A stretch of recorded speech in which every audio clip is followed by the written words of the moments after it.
ምስራቁንና ምዕራቡን ሰሜኑንና ደቡቡን ተመለከተ። የት? ባህር አጠገብ ቆሞ።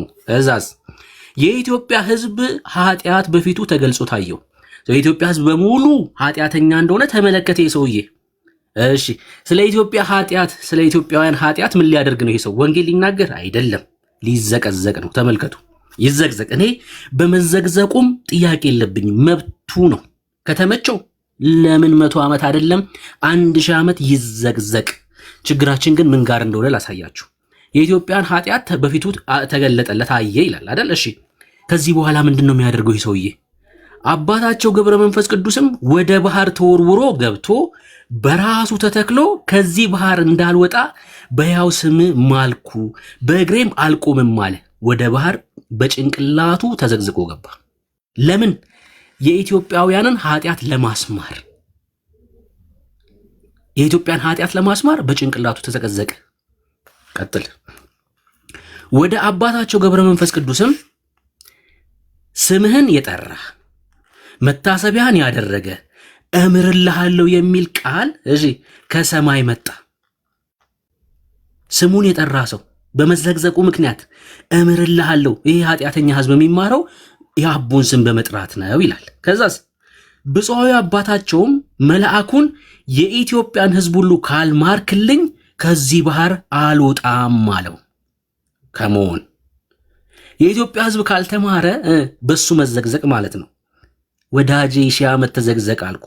አይማርም በአንተ መዘግዘቅ። የኢትዮጵያ ህዝብ ሊማርም አይችልም። እኔ ኢትዮጵያዊ ነኝ ይውላችሁ። በአቦ መዘግዘቅ ምህረትን አላገኝም።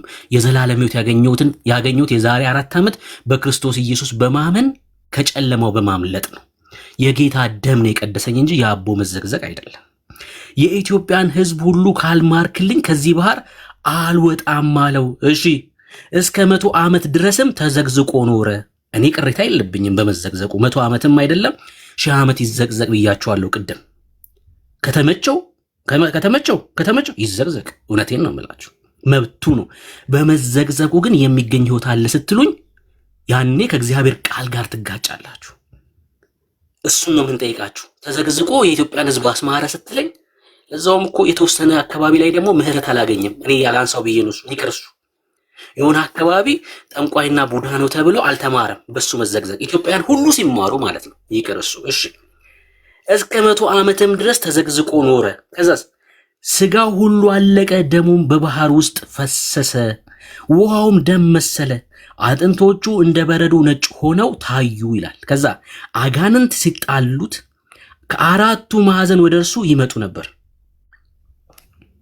በየዕለቱ 500 አጋንንት እስከ 100 ዓመት ድረስ በጦር ይወጉት ነበር። የማይመለከተኝ ይወጉት፣ መብታቸው ነው፣ መብቱ ነው። እሱ መወጋትም መወጋጋትም ይችላሉ።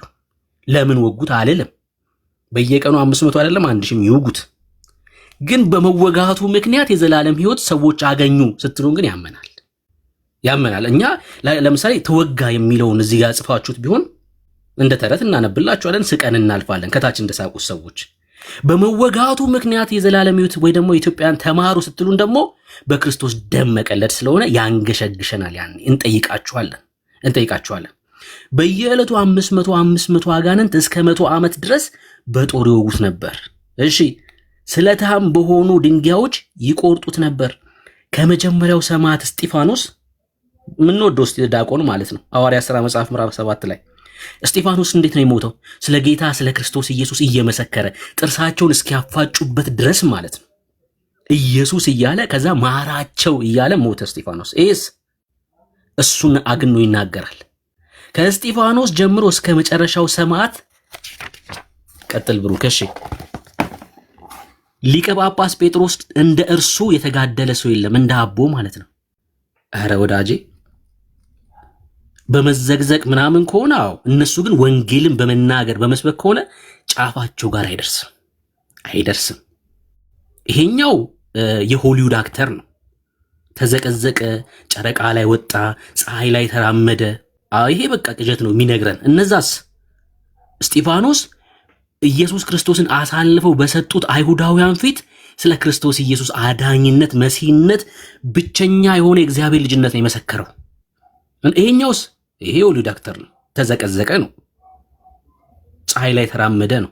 ከዛስ አይኑን አሞራ መታ አወጣችሁ ነው። ምን አገብ ለምን ሁለቱ አይን አታወጣለትም? አይመለከተንም፣ እሱ አይመለከተንም። ወንጌል ተናገረ እስኪ ያሳዩን። ወንጌልን ሰበከ ኢትዮጵያ ላይ እየዞረ አሳዩን እስኪ። በሱ በሰበከው ወንጌል ሰዎች ዳኑ የሚል ከዚህ መጽሐፍ ላይ እስኪ ያሳዩን። የለም የለም። ጀብዱ ነው የምትነግሩን፣ የሱን ጀብዱ ምን ያደርግልኛል? ሲጀምር እንደዚህ አይነት ሰው አልተፈጠረም። አቦ የሚባል ሰው በህይወት ነበር የሚል ሰው ካለ ምናብ ካልሆነ በስተቀር ሊያሳየን የሚችል ሰው አንድ ሰው የለም። 560 ምናምን ዓመት ኖሯል። አንድም ሰው አላየውም። ይሄን ሰውዬ መንፈስ ነው እንዴ?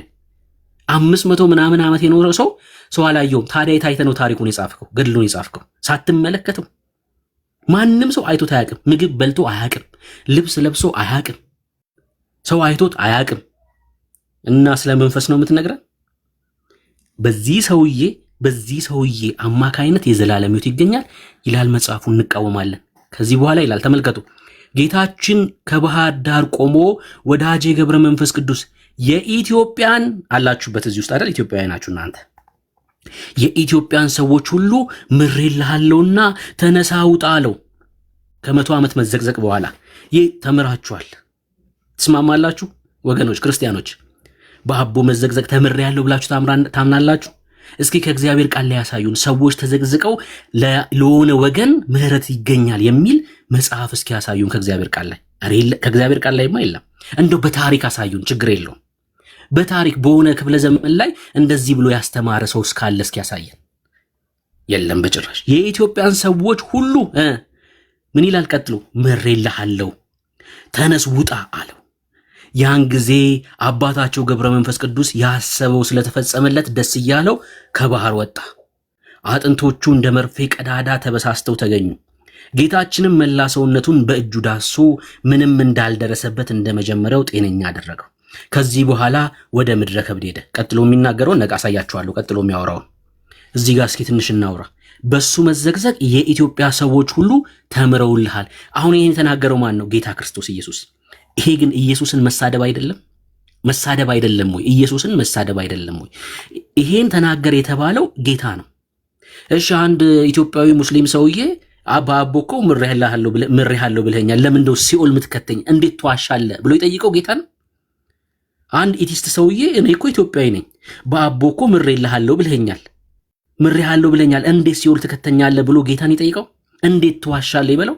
ይሄ ጌታ ክርስቶስ ኢየሱስ ላይ መዋሸት ነው፣ አመጽ ነው። ጌታ እንደዚህ ሊል አይችልም። በአቦ መዘግዘግ የኢትዮጵያን ሰዎች ምሬልሃለሁ ሊለው አይችልም። ኢየሱስ ካላለው ኢየሱስ ላይ እየዋሹ ነው። እነዚህ ሰዎች እየዋሹ ነው ጌታ ላይ። ለዚህ ነው የምንቃወመው እነዚህ መጽሐፍት የምንቃወመው በዚህ ምክንያት ነው። የኢትዮጵያን ሰዎች ሁሉ ምሬልሃለሁ አንተ ስለተዘቀዘቅላቸው ይላል እንደዛ። እሺ በአቦ መዘግዘግ የሚገኝ ህይወት የለም አለ የሚል ሰው አለ። እኔ አንድ ሰው ክርስቲያን ከሆነ ይሄን መጽሐፍ ከኔ ጋር ነው የሚቃወመው። ኦርቶዶክስም ይሁን ካቶሊክም ይሁን የትም ይሁን ኢስተርን ኦርቶዶክስም ይሁን ይሄን መጽሐፍ ከኔ ጋር ይቃወማል። እውነተኛ ክርስቲያን የእግዚአብሔርን መንፈስ የተቀበለ የአጋንንትን መንፈስ የተቀበለ የጨለማው አባል ግን ምንም ጉዳይ አይደለም። ስለ ኢየሱስ ክርስቶስ ምንም ቢጻፍ እውነት ነው ይላል። አባታችን ምን ይሳናቸዋል ይላል።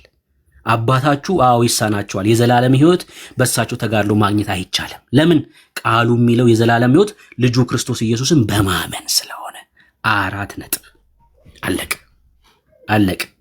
ከባህር ወጥቶ ምን እንዳደረገ ታውቃላችሁ?